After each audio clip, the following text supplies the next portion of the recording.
আপনার ছেলে কোন দল করতো? একটা তো দলের সমর্থক ছিল না। আমাদের ছেলে যে ও তৃণমূল দল করতো, আমি তার বাবা, আমি তৃণমূলের দল করি, আমি সব পার্টিতে যাই, আমি পার্টিতে মিটিংয়ে যাই, ইয়াতে যাই।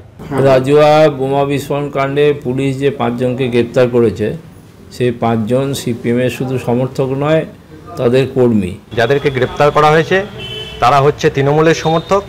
কাটোয়ার রাজুয়া গ্রামে বিস্ফোরণ কাণ্ডে শনিবারই দলের বহিষ্কৃত নেতা ও প্রাক্তন কাউন্সিলর জঙ্গল শেখকে নিশানা করেছিলেন পূর্ব বর্ধমানের সভাপতি রবীন্দ্রনাথ চট্টোপাধ্যায়। বিস্ফোরণের ঘটনায় মূল অভিযুক্ত ধৃত তুফান চৌধুরীকে জঙ্গল শেখের সাগরেদ বলেও ইঙ্গিত করেছিলেন। তুফান চৌধুরী জঙ্গলের সঙ্গেই ছিল, ওরা একটাই টিম, একসঙ্গেই থাকে।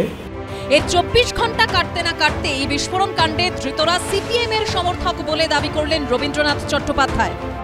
বোমা তৈরি করার জন্যে তুফান চৌধুরীকে নির্দেশ দিয়েছিল জঙ্গল। হাইকোর্টে জঙ্গলের স্ত্রী স্টেটমেন্ট দিয়েছিল, আমাদের কাছে আছে কাগজ, যে তারা বিজেপি করে বলে নাকি পুলিশ তাদের বিরুদ্ধে ব্যবস্থা নিচ্ছে। তাহলে তারা তৃণমূল কবে করলো? আগে সিপিএম করতো। তুফান চৌধুরী তো সিপিএম করে, এ তো সর্বজন বিদিত, সবাই জানে সে প্রকাশ্যে সিপিএম করে।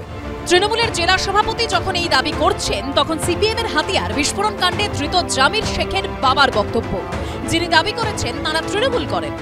আপনার ছেলে কোন দল করতো? একটা তো দলের সমর্থক ছিল না। আমাদের ছেলে যে ও তৃণমূল দল করতো, আমি তার বাবা, আমি তৃণমূলের দল করি, আমি সব পার্টিতে যাই, আমি পার্টিতে মিটিংয়ে যাই, ইয়াতে যাই। তাহলে আমার ছেলেও সেই থাকবি। এখানেই শেষ নয়, কেতুগ্রামে তৃণমূল বিধায়কের সঙ্গে বিস্ফোরণ কাণ্ডে মূল অভিযুক্ত তুফান চৌধুরীর এই ছবিও সামনে এনেছে সিপিএম। তৃণমূলের সভাপতি যে দাবি করেছেন সেই দাবি সর্বৈব মিথ্যা।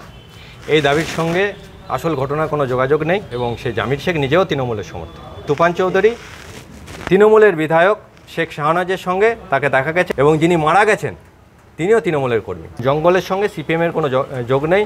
ওখানে একটা ভালো একটা সাহিত্যিক আছে, যে সাহিত্যিক গ্রামের চারিপাশের লোকে সবাই তাকে শ্রদ্ধা করে। আমি তার অনুষ্ঠানে গিয়েছিলাম, কোনো পার্টির অনুষ্ঠান নয়, এটা মানুষকে সম্বোধনা দেওয়ার জন্য আমরা বিভিন্ন জায়গার মানুষ ওখানে জড়ো হয়েছিলাম। এখানে কোনো ব্যক্তি আমার পাশে দাঁড়িয়ে কেউ ফটো তুলছে না তুলছে সেটা তো আমি বলতে পারবো না, ওটা তাদের মিথ্যা অভিযোগ, ওটা কোনো ব্যাপার নয়। সব মিলিয়ে এখন বিস্ফোরণ কাণ্ডে ধৃতদের রাজনৈতিক পরিচয় নিয়ে চরমে উঠেছে চাপানোতর।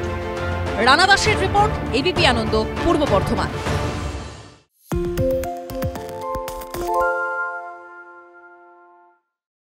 সত্য অন্তহীন, সত্যের খোঁজও তাই, সত্য সন্ধানে তাই আমরা অক্লান্ত, অকুতভয়। এবিপি আনন্দ নতুন ভাবনার প্রতীক, যা মনে মুক্ত, তথ্যে যুক্ত এবং যাবতীয় সীমানার বাঁধন থেকে মুক্ত।